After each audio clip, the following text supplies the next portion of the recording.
السلام عليكم ورحمة الله وبركاته، إزيكم عاملين إيه؟ قبل ما نبدأ الكلام هنبدأ بالصلاة على الحبيب المصطفى، اللهم صل وسلم وبارك على سيدنا محمد وآله وصحبه أجمعين. صلوا لنا على النبي كده في الكومنتات علشان البركة تحل علينا. جايبة لكم النهاردة منتج واو الواو، واو واو الواو، أيسلينا بجد تشرف أي حد. دي شركة مخللات. بصراحة أنا من ساعة ما عرفت أيسلينا وأنا مش بخلل في البيت خالص. سعرها على قد الإيد وجودتها عالية جدًا، جدًا. اللي يحب المنتجات دي بعد ما أورّيها لكم، طبعًا هيكون عليها تخفيضات لو أنتم قُلتوا إن أنتم من طرفي. واللي حابب إن هو يتواصل معاهم طبعًا هتكلموني في الكومنتات وأنا هادّيكم رقم التليفون للتواصل. اللي هياخد كمية هياخد عليها هدايا، واللي هياخد حاجة للاستعمال البيتي هيبقى في تخفيض في السعر. طيب إيه المنتج اللي معانا النهارده؟ المنتجات اللي معانا دي حاجة كده اسمها هريسة الفلفل أو دبس الفليفلة، معمول من الهالوبينو الأمريكي، حاجة كده تحفة جدًا، جدًا، جدًا. ده المخلل السوري بتكات مصرية، حاجة كده روعة، روعة الروعة. يالّا بينا نسمي الله ونفتح المخللات بتاعتنا ونشوف هي عبارة عن إيه بالضبط.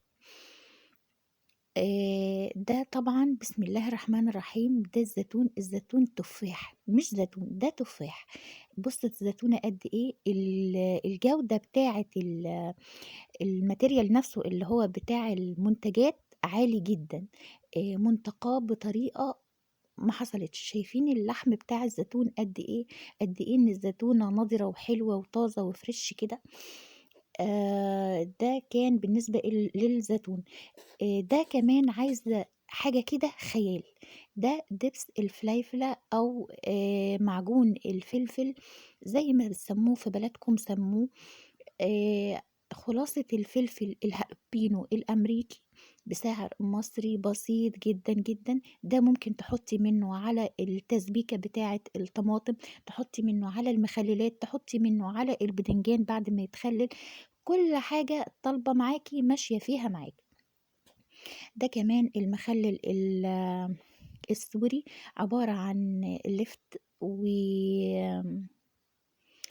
وجزر وفلفل حامي وحاجة كده تحفة. أنا بجد أنا باحب المَيّة بتاعته، نسبة الملوحة بتاعتها فيها نسبة وتناسب، نسبة الملح مع السكر مع المواد الحافظة بتاعتها، حاجة كده تحفة. المواد الحافظة بتاعتها مواد طبيعية، حاجة هتشرّفِك بجد. أنا عملت عزومة، الناس انبهروا بالمخللات، سابوا الأكل كله وبصراحة انبهروا بالمخللات.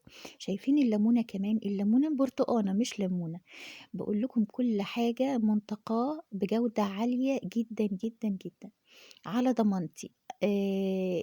بصراحة أنا باهرني جدًا، جدًا كمان اللي هو الفلفل ده، الفلفل اللي هو المعجون دبس الفليفلة. هنا ده الفلفل الهالبينو اللي بيحب الحاجة الspicy. شايفين متقطّعة على قد البُق كمان، وكمان نسبة ال هي نسبة الشطة بتاعتها دي عالية بتاعة، لإن في ناس بتحب الspicy. في كمان عندهم مخلِّل توم، وفي مخلِّل بصل، حاجة كده روعة. كل حاجة تخطر على بالِك هتلاقيها موجودة. بصراحة ده بالنسبة لي معجون الفلفل ده اختراع، اختراع، اختراع، أنا ما باستغناش عنه. بيخلّي كده الطبيخ أو التسبيكة لونها أحمر، فيها بابريكا، بابريكا فظيعة، اللون الأحمر الجميل اللي إحنا بنشوفه في المطاعم، في أرقى المطاعم كمان. جرّبوا الحاجات دي وعلى ضمانتي بجد جودتها عالية جدًا. هاكرّر، هُم عاملين هدايا للي حابب إن هو يتواصل، هيسيب لي في الكومنتات تعليق وأنا هاسيب له رقم التليفون بتاعهم للتواصل، تمام؟ اللهم احسن بين إيدينا يا رب. حاجة كده تحفة، تحفة التحفة. مش قادرة أقول لكم، أنا بجد، بجد استغنيت عن إن أنا أخلِّل في البيت بسبب الأسعار الرخيصة والجودة العالية والحاجة اللي تشرّف أي حد.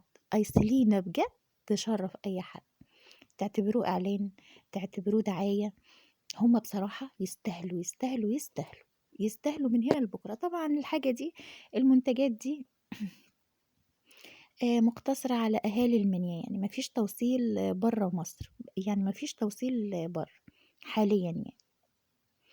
الشركة دي بتصدّر برّه مصر بكميات عالية يعني، لفلسطين وبلاد تانية يعني، اللي هو المنتج المصري.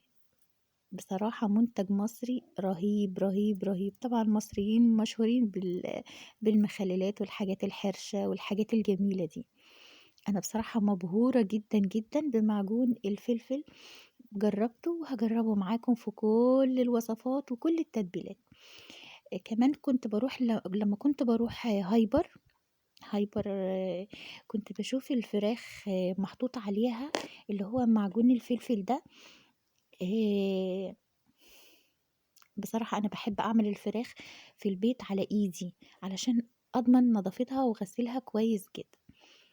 طبعًا أنا دلوقتي باعمل الفراخ بالتتبيلة دي بتاعة الهايبرات الكبيرة، بالمعجون اللي قدامكم ده، بالمعجون الرهيب ده. والسلام عليكم ورحمة الله وبركاته.